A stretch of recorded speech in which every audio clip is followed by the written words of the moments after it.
you have to make sure every square you need to separate it out. So if you see, I'm trying to cut it every square. Pick it up and put it in your box. Okay, now these are separators. Obviously, if you don't want to use separators, you can always go for the direct boxes like these, okay, where you put them straight. Okay, so anyways, I'll just show you now. Basically, we'll just do the recap also. So when we have done our baklava, this is our baklava which we just removed it from the oven. Once it cools down, we start placing them in your boxes. Okay, now these are obviously, I'll show you one how the texture looks, how crunchy, flaky, and this is how, see, the inside part looks. Okay, now see, if you have put too much of syrup, this is what happens. That's why I said don't try to put too much syrup also. So try to put how much ever it needs. Okay, and that's how you'll just place it in your boxes. Now these are your baklava squares that we have done. We've done other variations in baklava today. In the beginning, yesterday we concluded another Holi Special baklava class where we've taught different kinds of baklava and shapes and variations in all. We started with our filo sheets, how the filo sheets are worked, how you defrost, and then how do you start working on these filo sheets.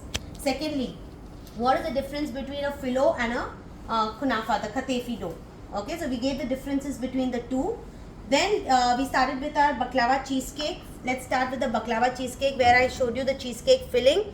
We did two types of baklava. One is an open baklava cheesecake, one is a closed baklava cheesecake. We've got one which is a spiral. This is a new variety that I just taught you. That's a baklava cup with honey nut filling.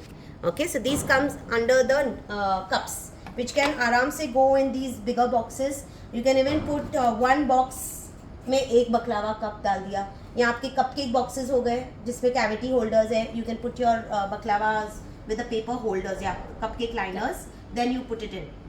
Then we did different shapes again. This is our two nests that we have done today. One is a Biscoff nest and one is a Gulkhan with rose baklava nest. I also taught you, as Ramadan is coming closer, we've done a, you can say a kunafa or a baklava stuffed dates, you can call them. This is a roll and these are small biters which you can put them in your cavity holders like these. Okay. Then we've done the regular baklava as I showed you.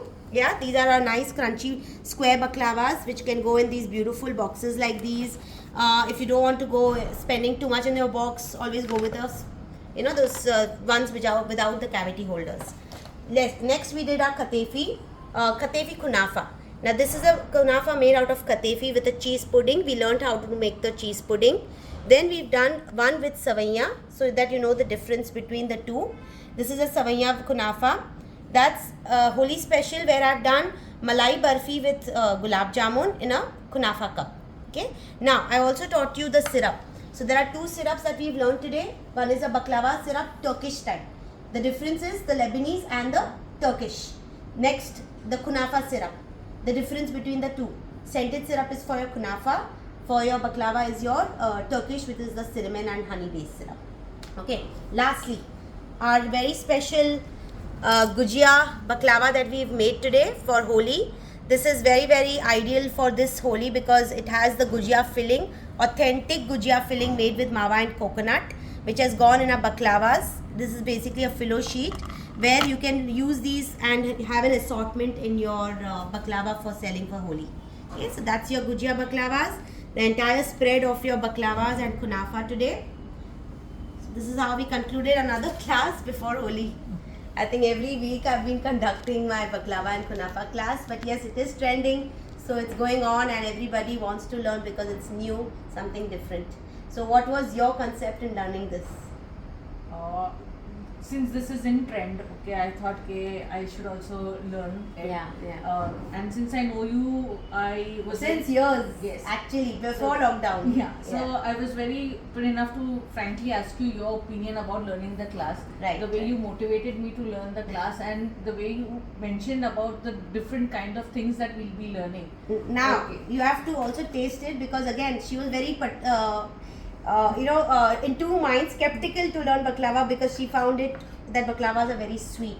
I would like you to go ahead and take a bite and let me know how do you feel between the baklava that we eat or normally outside, and we make a homemade baklava.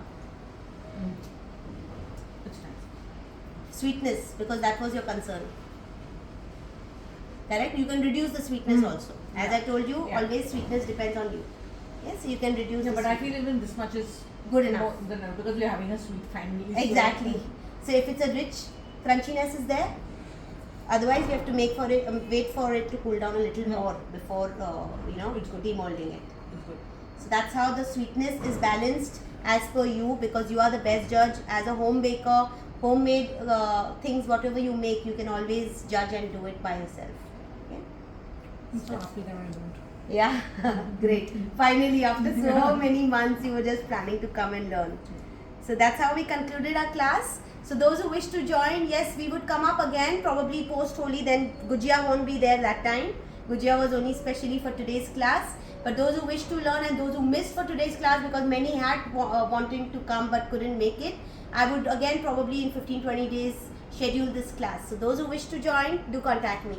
Thank you.